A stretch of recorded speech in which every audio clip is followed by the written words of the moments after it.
The following recording is an audio dramatization of a key piece of evidence regarding the disappearance of one Adam Elroy. The evidence is a compilation of one-sided conversation had through email. The recipient's name is only ever referred to as Sam, an individual thought to be either missing as well or a figment of Adam's imagination. While officially this piece of evidence was disregarded and used only to punctuate the deteriorated mental state of Adam before his disappearance, I believe, given the dates of the recorded emails and my own conducted investigations, that these emails are in fact an artifact of April's influence. File number 037, file reference, how to vacate your home, date of recording, June 23rd, 2021, beginning audio dramatization in 3, 2, 1. April 7th. Hey Sam, hope you don't mind me messaging you out of the blue like this. I know it's been a while since we last talked. Well, since we last really talked. Small talk here and there is nice, but I wanted to see how you were doing. I couldn't help but notice when you haven't been to work lately. It's probably none of my business, but it's been a week since I've seen you. I thought you might just be working from home, but even your work email has gone dark. Anyways, I won't try to keep you long. I just wanted to check in. Sorry if that's weird. Hope you're doing well. Adam. April 11th. Office is still quiet without you in it. Guess you never really notice the details in the background until they aren't there. Still, it's like everyone in the office just doesn't want to acknowledge that you're not there. Like everyone is walking around on eggshells about you. I thought you'd quit, which I'd understand. This place is rough, but all your stuff is still at your desk. Even your family photos made me realize that you didn't really talk about your family that much, which is fine, I get it. Families can be difficult. Well, if you did quit, let me know and I'll grab your stuff for you. I remember you didn't live that far from me. I don't know how I remember the party you threw with how much I drank, but I do. Hope all is well with you. Adam. April 15th. Do you ever get the feeling like you're forgetting something? I guess that's a stupid question. I mean, do you ever feel like you're forgetting something that you never remembered? Does that make any sense at all? I doubt it. But I get that feeling every time I look over at your desk. Sometimes I feel it even when I'm trying to work.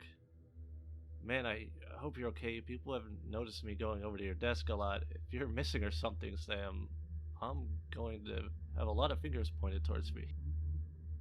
Just one email, Sam. Just let me know you're okay. Something feels off. April 15th. It won't go away. My chest feels heavy. This must be what it feels like waiting for your kid to come home from a party. Just the abysmal feeling of knowing nothing. Expecting the worst. I'm sure I'm being dramatic. Listen, if I don't hear from you, Sam, I'm just gonna come by. Even if I show up and the cops are there for me, I'll know you're okay in some capacity. If I was hurt or missing, I would want someone to come looking for me. You know what I mean? I don't doubt I sound like an obsessive creep. Maybe I am, but I couldn't sleep at night if I didn't follow my intuition and watch your face appearing on the news the next week down the road. April 18th. Okay, I'm sorry, I waited as long as I could. I'm going to your house tomorrow. I'll grab some things from your desk. Couldn't help but notice that the family photo you have, you're not in it. Did you take the photo, Sam? Where are you, Sam? April 19th. I went to your house. It didn't look like your house, but I knew it was. I remember stumbling out of it and spilling my guts onto the front lawn. I remember hearing you laugh at me from the doorway. I sat outside the house for a while, just staring at it. I never thought a building could feel so imposing, so intimidating. It started getting dark while I was sitting out there. No lights came on, but as the moon started to shine, I could see a figure inside. It was vague and meshing with the darkness around there, but something was definitely in there, just moving around in the darkness. They walked back and forth in front of the window. Was that you, Sam? Why didn't you turn the lights on? April 21st. I knocked this time. No one answered, of course. If someone had, I guess I wouldn't be writing this right now. At this point, I'll take anything I can get. I feel like I'm going crazy. When I knocked, I could hear shuffling inside. I thought maybe that would be enough for me, but it wasn't. As I was backing away from the door, I noticed parts of the door had been recently repainted. The paint almost matched the color of the old paint, but not enough to pass an up-close inspection. I ran my fingers over the new paint, pressing down, and I could feel deep grooves carved into it. The new paint started to chip, and I could see where the door had been torn up. Thick lines dragged across the door.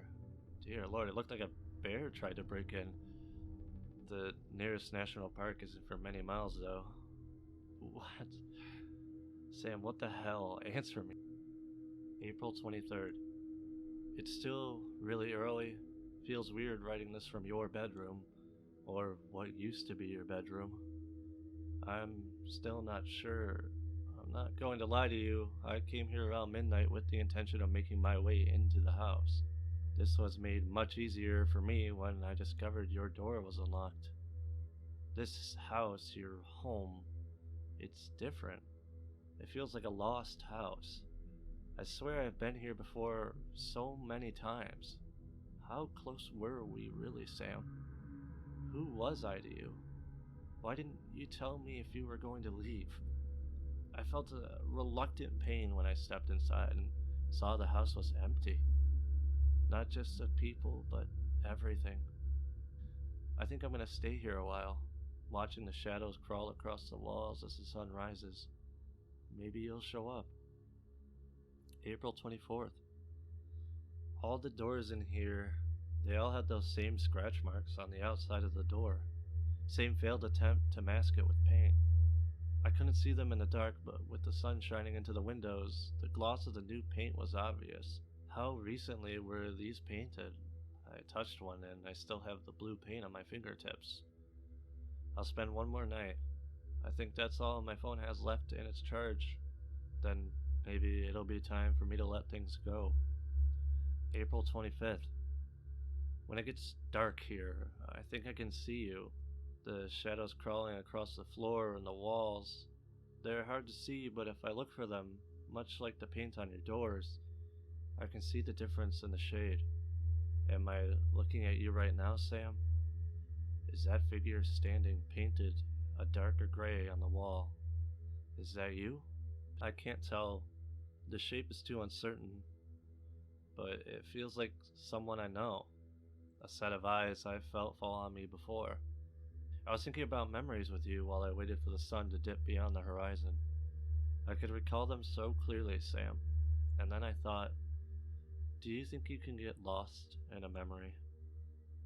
Can you remember something so vividly and precisely that you forget you aren't currently living that memory?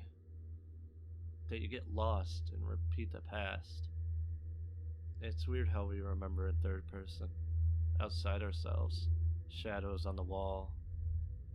Oh, you're moving, Sam. Where are you going? There's so many of you. Even just looking out into the hall, one shadow after another makes their appearance. Where are you?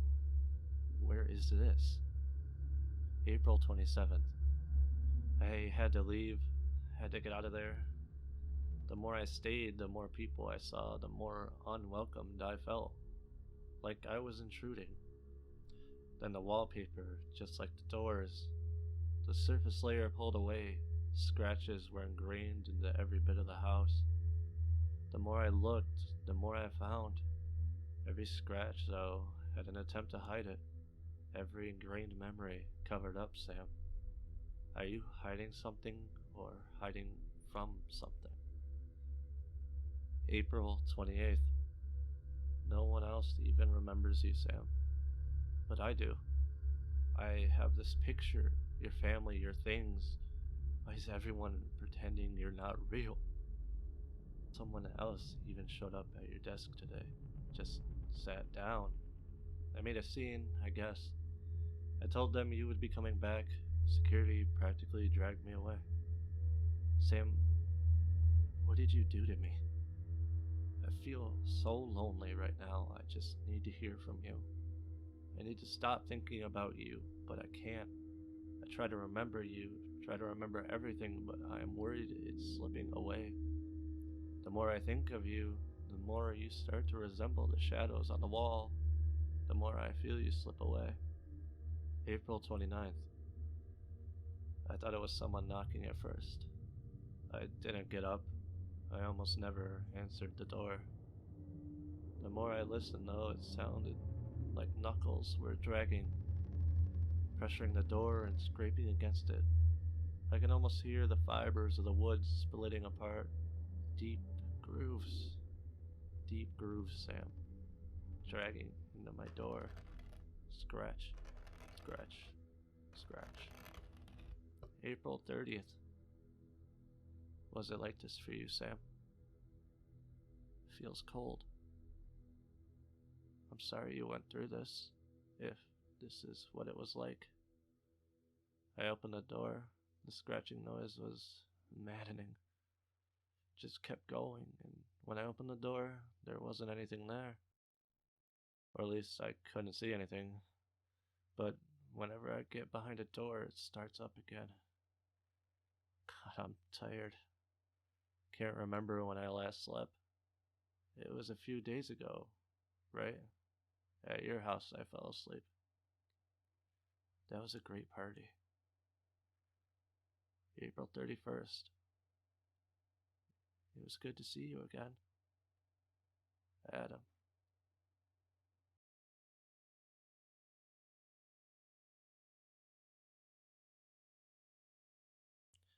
This is the end of the email.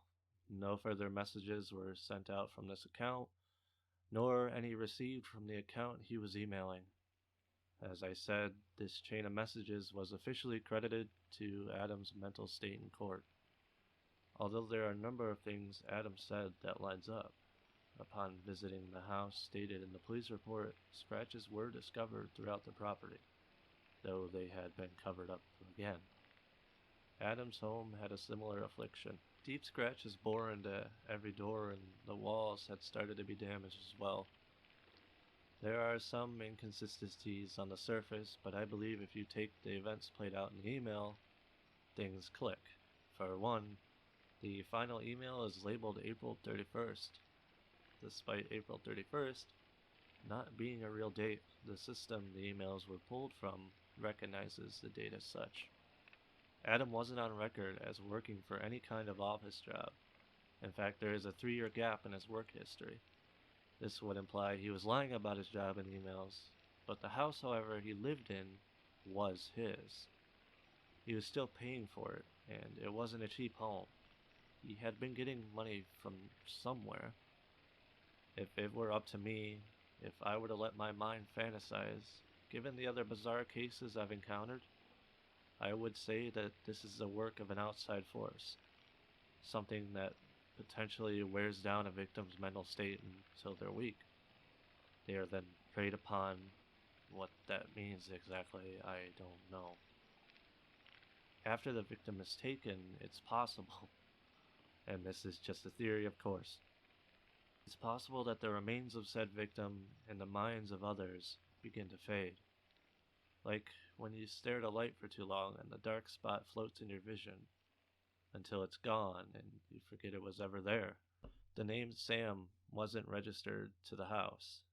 Maybe she had been gone long enough that the other artifacts of hers started to fade. I need to get this case down and filed and remind myself that it exists. If my theory is right, soon my memories of chasing after Adam will vanish. If I could just find either of them, but their shadows now. Wait, maybe they're not gone. If a creature exists that can do what I think it can, then I need to find it. I'll call Jacqueline.